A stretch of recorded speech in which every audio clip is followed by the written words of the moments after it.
coba cari pertolongan ke selain Allah kesana kemari, mendingan waktunya dipakai buat baca sholawat. Kalau perlu nggak tidur semalaman begadang cuman buat baca sholawat untuk bayar besok.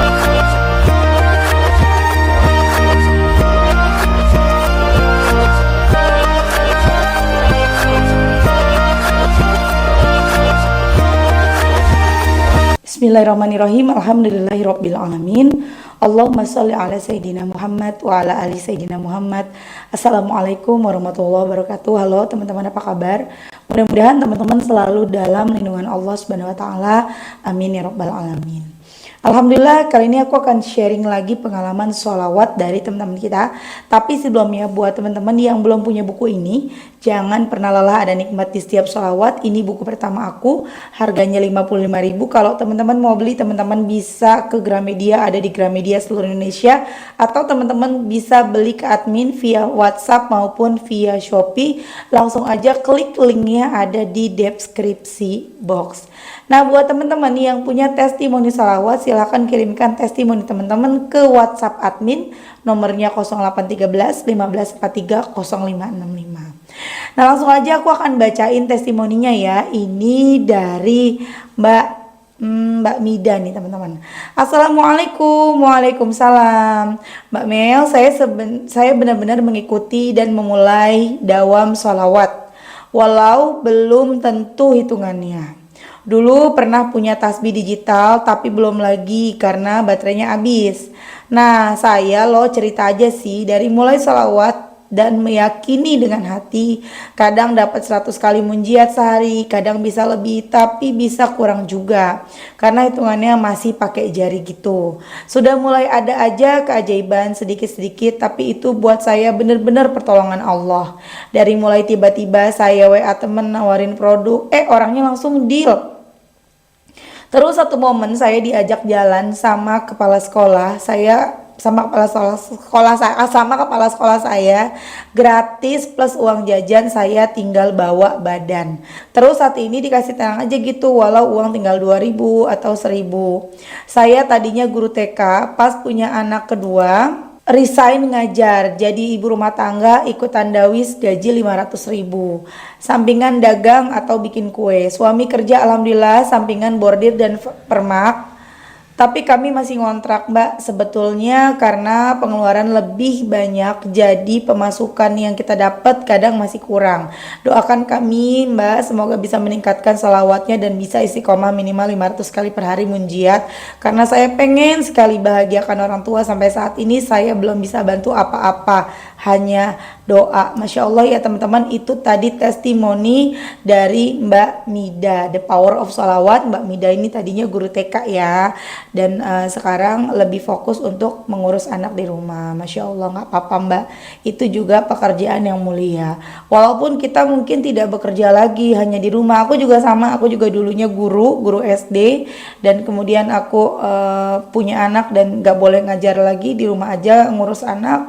Bismillah, rezekinya ada aja kok jalannya. Kita walaupun ibu rumah tangga di rumah, kita bisa bantu dengan ibadah-ibadah yang banyak, dengan amalan-amalan yang banyak untuk kelancaran perekonomian keluarga kita. Nanti jalannya dari mana aja, entah melalui kita, entah melalui suami, anak, dan lain-lain. Kita nggak tahu tuh dari mana aja datangnya rezeki itu ya Mbak. Dan Masya Allah, Mbaknya baca salawat munjiat ya, ini kadang 100 kadang kurang Mbak. Ayo paksa ya, paksa baca sampai 500 munjiat. Tapi kalau misalnya sanggupi 200, kalau bisa sih 200 lah ya, nggak 100, minimal banget tuh 200 teman-teman. Insya Allah itu bisa menjadi wasilah teman-teman bisa mendapatkan apa yang teman-teman minta sama Allah. Misalnya pengen rumah, pengen kerja, pengen jodoh, pengen anak, dan lain-lain. Kita doakan sama-sama ya teman-teman, semoga Mbak Mida segera diijabah doa-doanya, bisa punya rumah. Amin amin ya rabbal alamin. Lanjut, aku akan bacain testimoni selanjutnya ya. Ini dari Mbak Y di Banyuwangi. Assalamualaikum Kamil. Waalaikumsalam. Perkenalkan, saya Y di Banyuwangi, mau berbagi cerita testimoni sholawat ya. Nama saya Y. minta di ini ya. Nama saya Y, seorang ibu rumah tangga anak 2. Saya punya utang 23 juta Kak, tapi suami nggak tahu. Mau ngasih tahu takut suami marah karena suami adalah orang yang keras kepala dan tidak mau mengerti tentang hal tersebut. Awalnya dulu saya sering sholawat Jibril, sholawat Nabi, tapi belum isi koma Kak. Terus YouTube Kak Meli sering melintas di beranda YouTubeku. Akhirnya aku bisa dengerin dan praktekkan. Masya Allah Kak, Allah menolong rumah tanggaku dengan cara membantu menolong aku dengan mendapatkan pinjaman uang untuk membayar hutang 23 juta tersebut. Sedangkan uang 23 juta tersebut adalah uang untuk membayar pinjaman di BRI Kak. Mulai tanggal 1 Januari aku mencari pinjaman ke sana kemari sampai 30 orang yang aku temui buat membantuku. Selama aku mencari pinjaman, aku juga bersolawat dan mendengarkan YouTube-nya Kak Mel. Aku sempat putus asa karena Allah tidak menemaniku di waktu aku susah. Tapi aku yakin Allah membantuku Kak. Setiap habis sholat duha, aku baca sholawat Jibril 1000 kali. Setelah sholat dan beraktivitas juga sambil membaca sholawat Jibril hingga tak terhitung jumlahnya. Aku belajar juga membaca salawat munjiat Kak, karena belum hafal aku jadi membawa tulisan. Habis sholat fardu dan sholat sunnah aku membaca salawat munjiat terlebih dulu, lalu aku terusin dengan salawat Jibril. Tiap hari tanpa aku bersalawat ketika ada di rundung masalah hutang Kak. Sedih, kesel, capek, marah karena dari sisi orang tua tidak mau membantu, malah yang ada aku dimaki-maki. Alhasil dengan aku mendawamkan sholawat munjiat, segala kesulitan diganti dengan kemudahan.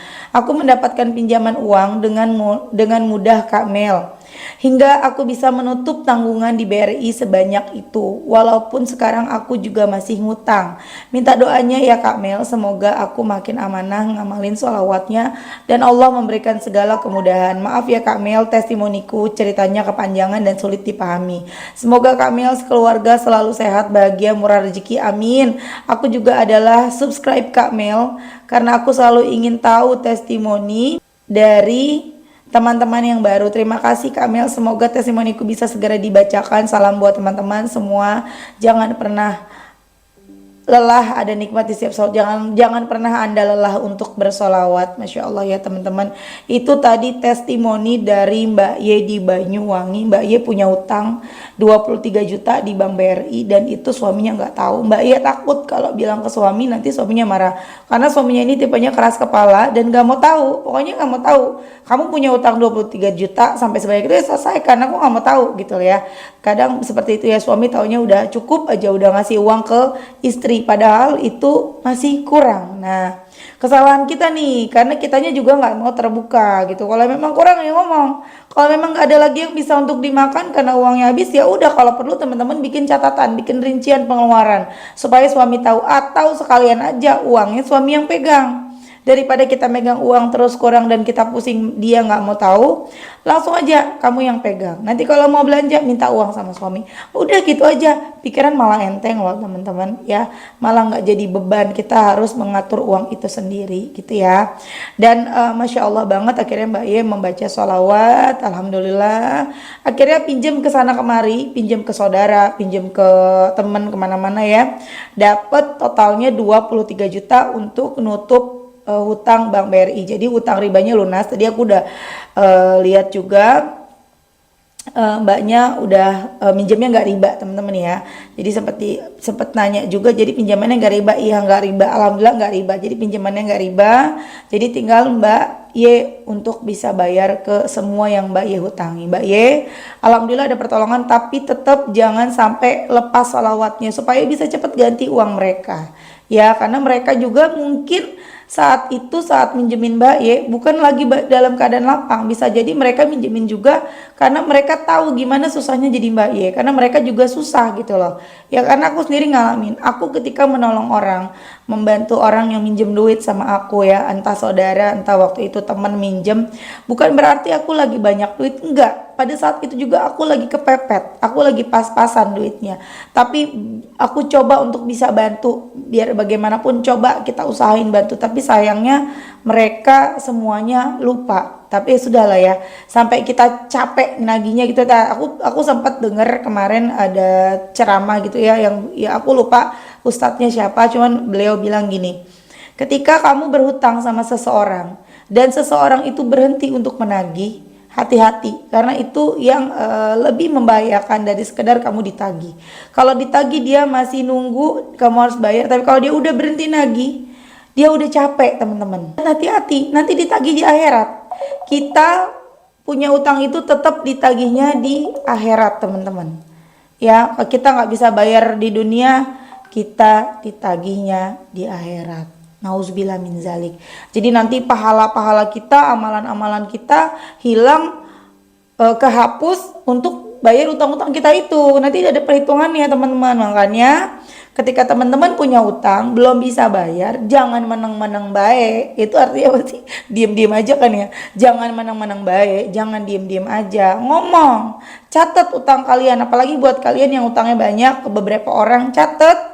Hubungi dia, ngomong, walaupun cuman bilang maaf, belum ada uangnya, ya dia nunggu loh. Walaupun kita nggak bisa bayar, dia nunggu kepastian dari kita, dia nunggu kita bisa, maaf ya mbak, belum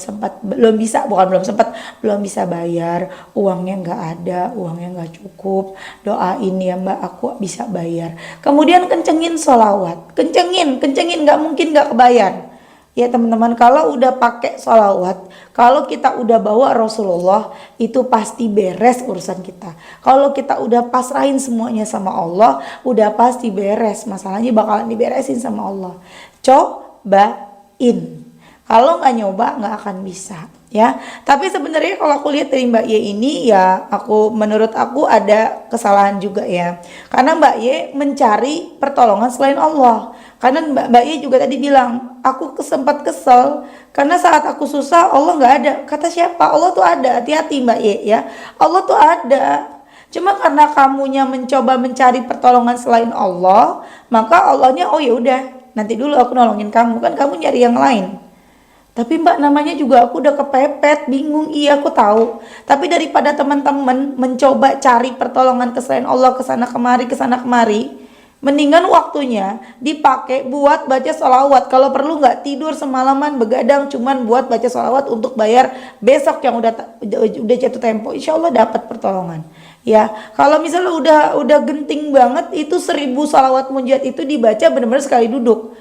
Lama banget dong mbak, 5 jam. Iya lama, 5 jaman insya Allah, tapi beres masalahnya. Tapi benar-benar ya teman-teman, ya bangun malam, kalau perlu tahajud jam 1 misalnya, baca sampai subuh, baca tuh Allahumma sholli ala Sayyidina Muhammadin wa ala ali Sayyidina Muhammadin sholatan tunjina biha min jami'il ahwali wal afat wa taqdilana biha jami'al hajat wa tutahhiruna biha min jami'is sayyiat wa tarfa'una biha indaka a'lat darajat wa tuballighuna biha asal goyat min jami'il khairati fil hayati wa ba'dal mamat. Insyaallah beres masalahnya. Ya, semangat buat Mbak Ye. Ingat, sesusah apapun kita, jangan sampai kita berpikir Allah nggak ada, Allah nggak nolongin kita. Enggak, Allah itu mau nolongin, cuman karena kitanya mencari pertolongan selain Allah, maka Allahnya mundur dulu. Oh yaudah, silakan kalau kamu mencari pertolongan yang lain. Tuh ya. Oke teman-teman, terima kasih udah nonton. Semoga bermanfaat dan jadi motivasi buat teman-teman. Kita doakan semoga teman-teman yang ngasih testimoni hari ini Allah ijabah doa-doanya, Allah lunaskan utang-utangnya. Begitu juga teman-teman yang nonton, makasih banyak. Semoga rezeki kalian barokah, utang kalian segera lunas, doa-doa kalian segera diijabah sama Allah Subhanahu wa taala. Amin ya rabbal alamin. Assalamualaikum warahmatullahi wabarakatuh.